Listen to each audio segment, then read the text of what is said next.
ஒரு 5000 பேர் கூடியிருக்காங்க. மைக்கில் பேசிகிட்டு இருக்கேன்.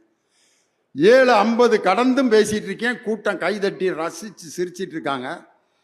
7:50க்கு விஜயகாந்த் பேசின அந்த இடத்துல வந்துட்டார். வந்துட்டு ஒரு 5-6 தேமுதிக தொண்டர்கள் நேராக என் வேனுக்கு பக்கத்தில் வந்தாங்க. போச்சுரா, ஏதோ கலகம் பண்ண போகிறாங்க, அடிக்க போகிறாங்க, அல்லது ஏதோ பிரச்சனையாக போகுதுன்னு பயந்தேன். அப்படியே போலீஸ்காரங்களையெல்லாம் பார்த்தேன். அந்த தொண்டர்கள் வந்து சொன்னாங்க, கேப்டன் உங்களை தொடர்ந்து பேச சொல்கிறார். 7:50லேருந்து நீங்கள் எவ்வளோ நேரம் வேணாலும் பேசலாமா. அவர் இருந்து ரசித்து கேட்டுட்டு அப்புறம் வந்து பேசுகிறேன்னு சொல்கிறாரு.